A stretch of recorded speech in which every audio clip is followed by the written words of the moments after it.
What does 200 games mean to you? Mate, yeah, I'm pretty chuffed, to be honest. 200 games with this great club. Big milestone for me and my family, and happy that I get to share it at a pretty special moment with Gov and Dom as well. It's a nice achievement to hit. The opportunity to play again after last week's front of my mind as well. But 200 games means a lot to me. Were there times over the journey where you thought I'm never getting near that milestone? Yeah, definitely. You always plan to, but you just never know what's in your journey. And I think at the start of my career, I said to a few recruiters as I was going through that process, I'd love to be a 200 game player for a football club and play in a premiership. To achieve both of those at this stage of my career is nice to look back on and reflect and celebrate. What does it mean to be a one club player? That's big, big for me as well. Always has been and will continue to be. So loyalty is one of my core values, and just really proud and thankful and grateful that I've been able to pull this jumper on 200 times. You mentioned Gov and Sheed before. Ran out in the t-shirts today for the warm-up, the golden thread, I think it's... The golden thread, yeah.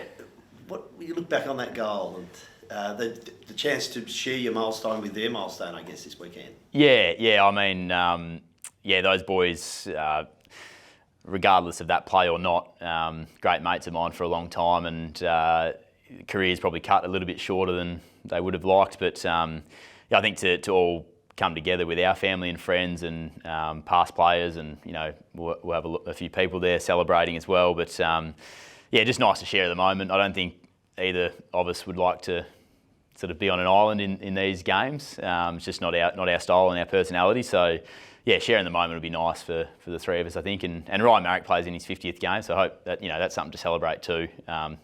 There might be a bit going on this week for the 50 games, but it's great for him as well to get that. You mentioned before, after last week, your coach came out and said he didn't think you were tough enough as a team or as a club. How did you reflect on that? Mate, it's fair. I think Minnie's been really honest and transparent. Through you guys and through us as well, and definitely a fair statement. It's not the class that we need to play at to compete at AFL footy. So. That is what it is, and it's hard to reflect on at times, but you have to be honest with yourself and the team, and we look to improve and continue on this journey that we're on, which I think we put a lot of great foundations in place across this year. We've probably let those slip a little bit the last handful of games, but we've got 3 more to go to keep stamping what that is for us and to up that area. What's the club's record like in milestone games? Have you got any sense of that? I can't remember celebrating too many milestone games of late with a win.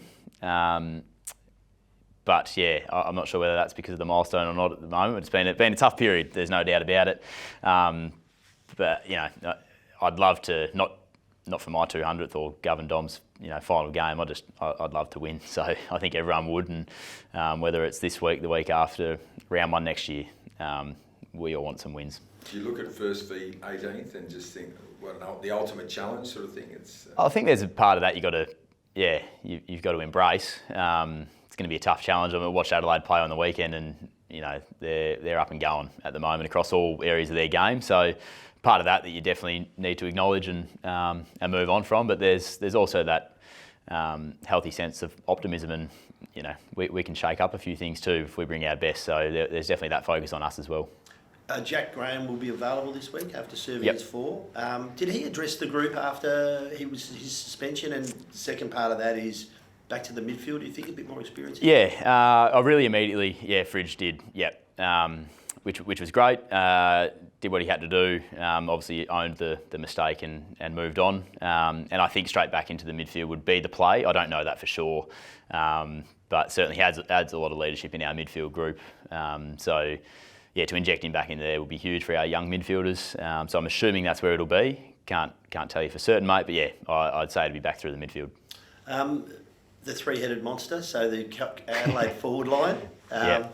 Harry Edwards didn't train today. Is he okay? And that's a pretty daunting challenge for a young defence. Yeah, it is. Yeah, they're it's a three-headed monster up forward. I think they've got them all over the ground, to be honest. They're potent team at the moment. Harry is a little bit sore. He's prepping to play still, so just lighter duties early on in the week. But yeah, prepping to play still at the end of this week. But definitely a challenge for all of us. Yeah, we were sort of we probably let our colours down a little bit as a defence on the weekend. So yeah, we'll be looking to rectify that. And there's no bigger challenge than the three-headed monster. Hey, what was the surface like last week? Because there's a lot of blokes stubbing their toes, wasn't there? Yeah, I did. Yeah, I've left my ankles out there, I think. But yeah, I found it, to be honest, mate. I thought it was fine. Someone told me that they laid some different turf down that end of the ground to maybe make me feel a bit better. But I thought the ground was pretty good. But yeah, I did take a fair old divot out of there, so needed the sand back in for that one. But I think Marvel, it's an interesting one. That sort of. There are some big divots, knees go in and take a fair chunk, can be a bit shifty, but I found it pretty good, mate, to be honest. Lost by 83. Were you surprised with today's announcement at Melbourne? Yeah, I was a little bit.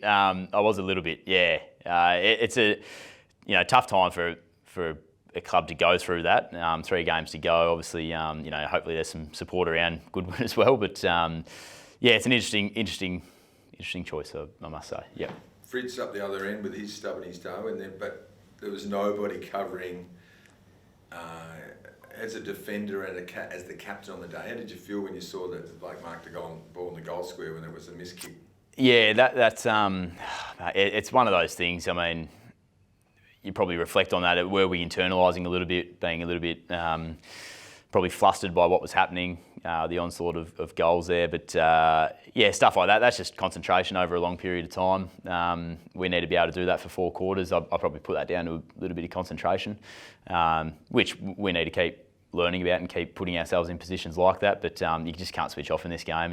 We got to... they gave us a little in there, and we weren't able to take it, and they kick an easy goal in a time where we should have turned one over and hurt them back the other way. So it is disappointing. I wish I had a bit more jump balls on the mark. I could have maybe got that one if I had another inch in me, but yeah, a concentration I put that down to. Yeah. Do you look around as the captain now and go, this is unbelievable, like I think 7 of the best 10 blokes are out. Who do you call on when you need backup? I mean, that's what I would be thinking if I was captain. Going, oh, this is unbelievable, I'm on my own here. I mean, it's that sense of almost you're not abandoned, but you just haven't got the talent there to actually back you up. Everyone's just trying to keep their head above water. Yeah, we've lost some seniority and some mature heads and some talent in those players too, there's no doubt about it. We've asked a lot of our young fellas to come on and play roles that potentially I didn't have to play when I started out in a really successful team and time. So it is hard. We've put it on everyone, to be honest, mate. I've asked all the senior players to try and lead in their own way. I don't expect them to step up and be, right by my side in terms of leading and what that looks like, because there is a little bit more to it. But it just asks for a little bit more from everyone. And we've also told the young fellas that we can't wait. You need to find a way to step up, and we keep asking of that. And I think they are putting in the effort to do that. It may take some time to execute on game day now, but there's certainly a more ownership holistically across the group, and we've asked for that. We've been pretty open with it that we're lacking some senior heads out there, and we need everyone to come along. It would be nice to get some more in. I mean, your coaches flagged that. You did Liam Baker and Jack Graham successful this year. Yep. So your thoughts there? Yeah, definitely. I mean, the more mature heads, good footballers, good people we can get into our club, whether that is young, old, whoever it is, staff, we're always open to that. So yeah, I think if you look at our list, there's no doubt there's probably in that middle age where blokes are really starting to hit their prime. We probably don't have many in that frame. So we've got a lot of kids and a lot of talent down there, but they will take some time. So just people to help bridge that gap all over our football club is really important. Yep.